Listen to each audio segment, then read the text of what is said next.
या बातमीचे प्रायोजक आहेत MK अप्सरा गॅरेज. नामवंत मिझो कंपनीचे CNG LPG किट बसवून व टेस्टिंग करून मिळेल. आमचा पत्ता अक्कलकोट रोड, लक्ष्मी मंदिर शेजारी, सोलापूर. श्री आदी जांबुनी महाराज, बाबू जगजीवनराम, छत्रपती शिवाजी महाराज, साहित्यरत्न अण्णाभाऊ साठे, संत मादरचंदय्या या महान विभूतींना मी विनम्र अभिवादन करतो. सोलापूर शहर मध्य विधानसभा मतदारसंघामध्ये एक ऐतिहासिक अशी निवडणूक होत आहे. ही निवडणूक जातीवादी शक्ती MIMच्या विरोधात, त्याच पद्धतीनं मोची समाजाच्या पाठीमागं खंजीर खुपसणाऱ्या काँग्रेस पक्षाच्या विरोधात या ठिकाणी भारतीय जनता पक्षाचे लाडके उमेदवार आदरणीय देवेंद्रदादा कोठे यांच्यामध्ये ही लढाई होत आहे. मित्रांनो, या ठिकाणी मी तुम्हाला सांगू इच्छितो की गेल्या अनेक वर्षापासून आपण काँग्रेस पक्षाच्या सोबत होतो. आज या ठिकाणी आपल्या समाजाला देखील एक आमदार व्हायला पाहिजे या भावनेतून मी आणि बाबा करगुळे आम्ही फॉर्म भरले आणि या ठिकाणी यात पाहिलं सांगितलं की गेल्या 50 वर्षापासून आमचा मोची समाज काँग्रेस सोबत आहे. आपण आम्हाला पक्षाला कुणालाही संधी द्या, आमच्या समाजाच्या कार्यकर्त्याला आमदार करा. परंतु ते न करता खासदार प्रणिताई शिंदेने त्यांच्या सोबत राहणाऱ्या एका सामान्य कार्यकर्त्याला ते केवळ एकनिष्ठ आहे म्हणून त्याला चेतन नरोटेला या ठिकाणी तिकीट देण्यात आलं. मी या ठिकाणी खासदार प्रणिताई शिंदे यांना सांगू इच्छितो की ताई, चेतन नरोट्याच्या पेक्षा जास्त काँग्रेस पक्षामध्ये एकनिष्ठ राहिलेला कार्यकर्ता म्हणजे हा देवेंद्र भंडारे होता. गेल्या 40 वर्षामध्ये आम्ही पक्षाचं काम केलेलं आहे. चेतन नरोटे हा एका मिल कामगाराचा मुलगा म्हणून आज या ठिकाणी तिकीट दिला म्हणून सांगण्यात येतं.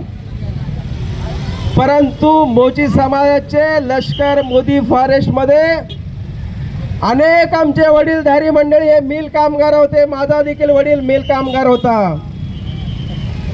प्रणिताई शिंदे, तुम्हाला काँग्रेस कमिटी मधला इतिहास माहीत नाहीये. तुम्ही डायरेक्ट आमदार झालात, काँग्रेस कमिटीमध्ये केव्हा काम केलेले नाही.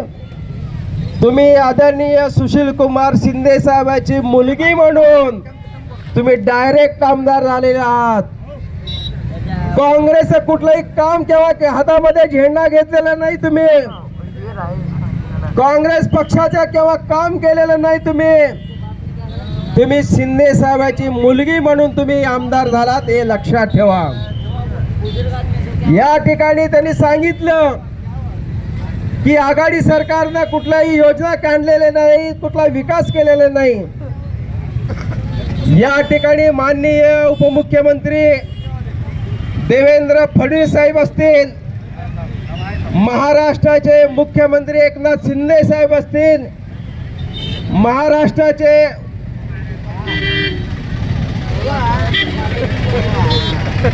उपमुख्यमंत्री अजितदादा पवार असतील, यांनी महिलांच्या करिता एक अत्यंत चांगली अशी योजना आणलेली आहे. ते महिन्याला तुम्हाला 1500 रुपये आज या ठिकाणी तुमच्या खात्यावर मिळतात. तुमचं महाआघाडीचं सरकार होतं अडीच वर्ष. तुम्ही महिलांच्यासाठी कुठली योजना आणली? तुम्ही महिलांच्यासाठी काय योजना आणली या ठिकाणी सांगा. तुम्ही कुठलीही योजना आणली नाही. तुम्ही सोलापूर शहरामध्ये 15 वर्ष आमदार होता. कुठल्या सुधारणा तुम्ही या मतदारसंघाचा केलात? आणि प्रत्येक भाषणामध्ये सांगता की मी या मतदारसंघाला अत्यंत लहान मुलाप्रमाणे मी या मतदारसंघाला सांभाळले. प्रणिताईजी शिंदेजी, तुम्ही या मतदारसंघाला तुम्ही सांभाळलेलं नाही, शिंदे साहेबांची मुलगी म्हणून या मतदारसंघातल्या जनतेने तुम्हाला सांभाळायला, हे लक्षात ठेवा. तुम्ही या ठिकाणी या मतदारसंघाचा कुठलाही विकास केलेला नाहीये. 15 वर्ष तुम्ही आमदार होता, काय कुठल्या कल्याणकारी योजना तुम्ही या मतदारसंघामध्ये केलात? अहो, जे नगरसेवक ड्रेनेजचं काम करतात, या ठिकाणी पाणी आणण्याचं काम करतात, दिवाबत्तीचं काम करतात, समाज मंदिर बांधण्याचं काम करतात, तेच आपण 15 वर्षामध्ये केलेलं आहे. आमदार म्हणून काही वेगळी अशी छाप पडायला पाहिजे, अशा एक तरी तुमचं काम सांगा. अहो, यापूर्वीचे माजी आमदार पहा कशा पद्धतीने काम केलेलं आहे. मी या ठिकाणी आवर्जून सांगतो की माजी आमदार आडम मास्तर साहेब असतील, त्यांनी घराचा घरकुल मोठसाठी त्यांनी एक प्रोजेक्ट आणला.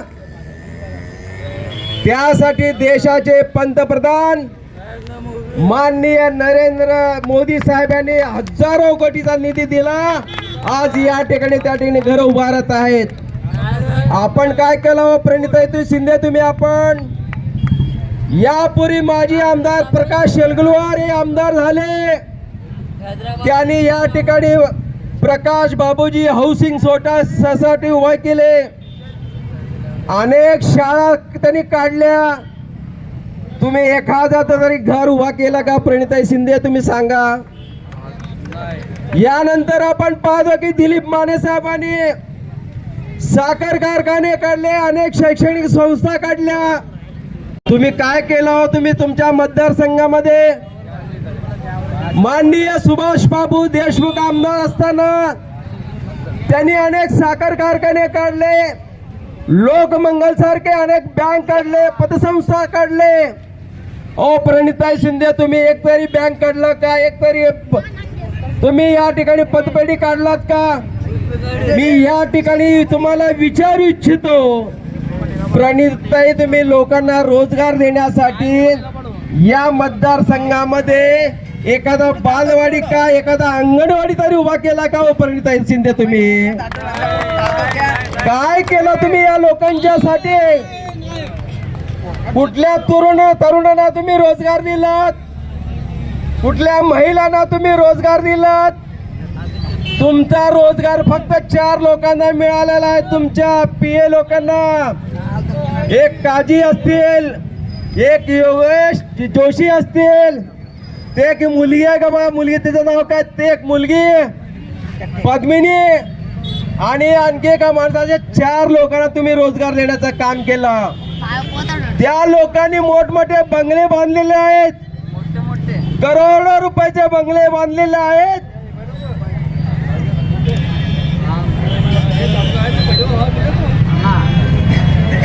परंतु या ठिकाणी माझ्या ज्या माता भगिनी बसलेल्या आहेत, ते त्याच ठिकाणी आपल्या घरामध्ये आज देखील तर जसा आहे तशाच पद्धतीने राहतात.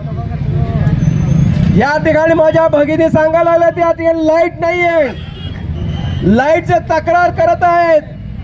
अहो प्रणिताई शिंदे, आपण 15 वर्ष होतात, या ठिकाणी लाईटची व्यवस्था केलेली नाही तुम्ही या लोकांना. आज देखील आमच्यामध्ये या मतदारसंघामध्ये अनेक लोक अंधारामध्ये राहतात, याला आपण जबाबदार आहात. मी या ठिकाणी सांगू इच्छितो की या मतदारसंघाचा जर तुम्हाला जर विकास करायचा असेल तर सन्माननीय देवेंद्रदादा कोटे यांना निवडून आणणं ही काळाची गरज आहे. आज लोधी समाज आणि मोची समाज मिळून कसल्याही परिस्थितीत आम्ही देवेंद्रदादा कोटेंना निवडून येणार. ही काळ्या दगडावरची पांढरी रेख आहे, लक्षात ठेवा. आज मोची समाजला तरुण आज अत्यंत पेटून उठलेला आहे. अहो, ज्या करण मेत्रेने तुमच्यासाठी जीवाचं रान केलं, तुम्हाला निवडून आणण्यासाठी त्यांनी खूप मोठं कष्ट घेतलं, त्याचं दुःखद निधन झाल्यानंतर आपण बीड जालन्यामध्ये होता. बीड ते जालना यायला फक्त 3.5 ते 4 तास लागतात मित्रांनो. परंतु त्या करण मेत्र्याच्या बद्दल यांना जरा सुद्धा आस्था आपुलकी नव्हती. आदल्या दिवशी मय्य झालं, दुसऱ्या दिवशी पूर्ण मय्य आपण केलं. त्या आपल्या समाज बांधवांचं जवळजवळ 10,000 लोक त्या मैतीला होते.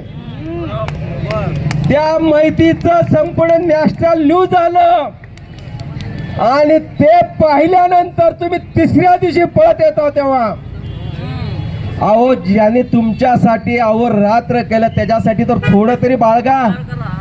अहो तुम्ही अशा कार्यकर्त्याला जर वेशीवर सोडणार असाल तर कार्यकर्ते तुमच्यासाठी कशासाठी काम करतात हो. आज काँग्रेस पक्षामध्ये अनेक नेते मंडळी आज काँग्रेस पक्ष सोडून गेलेले आहेत. तुमच्या हुकुमशाही कारभाराबद्दल, तुमच्या अहंकारी कारभाराबद्दल ते महेश कोटे असतील, दिलीप माने असतील, सुधीर खरटमल असतील, ज्योतिताई वाघमारे असतील, अमोल शिंदे असतील, मेघनाथ येमूळ असेल, कितीतरी लोक असे आहेत की ते आज काँग्रेस पक्ष सोडून गेलेले आहेत. ते केवळ तुमच्या अहंकारी स्वभावामुळे. प्रणिताई शिंदे आणखी देखील वेळ गेली नाही, सुधरा, तुमच्या स्वभावामध्ये सुधारणा करा, नाहीतर काँग्रेस पक्षाला कुलूप घालण्याची वेळ आलेली आहे, लक्षात ठेवा. अनेक लोकांनी मला विचारलं की तुमचे गुरु आदरणीय प्रकाश शेलगुलवार साहेब हे तुम्हाला राजकारणात आणले, तुम्हाला मोठं केले. मी त्यांना सांगितलं की माझा हा पक्षांतर जो आहे, भारतीय जनता पक्षामध्ये प्रवेश केला ते माझ्या समाजावर अन्याय झालेला म्हणून मी भारतीय जनता पक्षामध्ये प्रवेश केलेला आहे.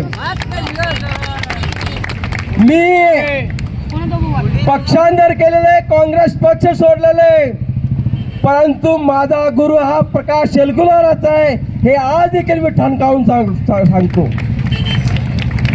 मित्रांनो, आज आपण सरकारने विनंती करतो की येणाऱ्या 20 तारखेला आपण कमळाच्या चिन्हावर बटन दाबून लोधी समाज आणि मोदी समाजच्या माध्यमातून देवेंद्रदादा कोटे यांना प्रचंड मताने निवडून आणण्यासाठी आपण सर्वांनी प्रयत्न करावं असं आवाहन करतो आणि माझे 2 शब्द संपवतो.